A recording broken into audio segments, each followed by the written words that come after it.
O Senhor esteja convosco, Ele está no meio de nós. Proclamação do Evangelho de Jesus Cristo, segundo Marcos. Glória a vós, Senhor. Estamos no dia 22 de setembro, domingo. Evangelho para nossa reflexão é o que está escrito aí embaixo aí. Marcos 9, de 30 a 37. Marcos 9, de 30 a 37. Naquele tempo, Jesus e seus discípulos atravessavam a Galiléia. Ele não queria que ninguém soubesse disso, pois estava ensinando a seus discípulos. E dizia-lhes: o Filho do Homem vai ser entregue nas mãos dos homens, e eles o matarão. Mas 3 dias depois da sua morte, ele ressuscitará. Os discípulos, porém, não compreendiam essas palavras e tinham medo de perguntar. Eles chegaram a Cafarnaum. Estando em casa, Jesus perguntou-lhes: o que discutis pelo caminho? Eles, porém, ficaram calados, pois pelo caminho tinham discutido quem era o maior. Jesus sentou-se, chamou os 12 e lhes disse: se alguém quiser ser o primeiro, que seja o último de todos e aquele que serve a todos. Em seguida pegou uma criança, colocou-a no meio deles e, abraçando-a, disse: quem acolher em meu nome uma dessas crianças, é a mim que estará acolhendo. E quem me acolher está acolhendo, não a mim, mas aquele que me enviou. Palavra da salvação. Glória a vós, Senhor. Evangelho que nós já vimos, é uma repetição de evangelhos. É de acordo com a liturgia, esses evangelhos repetem mesmo. E o que nós estamos vendo, né? Jesus atravessando a Galiléia, e Jesus não queria que ninguém soubesse, está dizendo o evangelho, uma característica, particularidade desse evangelho. Nós vamos atravessar a Galiléia, mas eu não quero que ninguém saiba disso, porque havia um fluxo de pessoas, segundo o próprio evangelho, né? De pessoas que iam ao encontro de Jesus. Eles iam por mar, as pessoas chegavam por terra, que conheciam melhor o caminho. E era um grupo relativamente grande. E Jesus queria ensinar, dar aos discípulos orientações. Ele queria ficar um pouco sozinho, mas era impossível. E nesse discurso de Jesus aos discípulos, em Cafarnaum, aqui fala que a casa deles, né?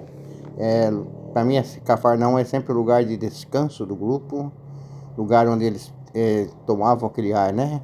Respiravam e faziam, refletiam sobre tudo que acontecia pelo caminho. E Jesus então começa a falar sobre o que vai acontecer com ele. Então, ele começa a contar toda a trajetória da sua paixão e morte, e também ressurreição.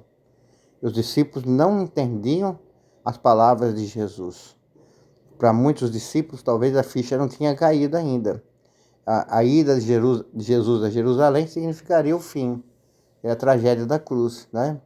Eles chegando em Cafarnaum, como eu disse, um lugar que no Evangelho aparece como lugar de descanso do grupo.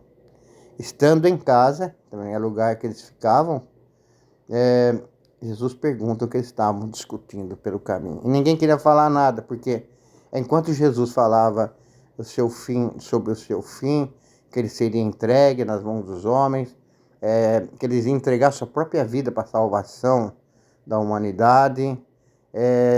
Quando Jesus falava do fim da cruz, né, que seria o começo da ressurreição, os discípulos estavam preocupados discutindo quem era o maior dentro do grupo, né? Então não tem sentido. Parece que o Evangelho mostra que havia uma falta de sintonia, né? Não sei como é que chama, distonia, não sei como é que chama. Havia uma falta de sintonia entre aquilo que Jesus falava, o caminho de Jesus que ele estava percorrendo, que seria a cruz e a morte, mas também a ressurreição. E aquilo que os discípulos estavam, parece que voando, né? Dá a impressão que os discípulos estavam voando, discutindo quem era o maior, quem era o mais importante. No grupo de Jesus não tem mais importante. Lembro-me com amor e carinho, né, de uma fala de um professor, né, para mim, na teologia, na PUC de Campinas. A autoridade de Jesus se baseava no amor. A autoridade de Jesus se baseava no... Ele tinha autoridade porque ele amava, porque ele ensinava, porque ele ajudava as pessoas, porque ele ia ao encontro das pessoas. Você quer ter autoridade? Procure servir. A autoridade do serviço, né? Jesus não se apresentava como alguém que tinha espada, nem exército, não tinha um grupo de guerrilheiros, pelo contrário, era um grupo da paz, do amor, da vida. A autoridade que ele tinha naquele mundo. O serviço, somente a autoridade do serviço. Nunca esqueci essa frase da teologia que um professor me falou. A grande autoridade de Jesus vem do serviço.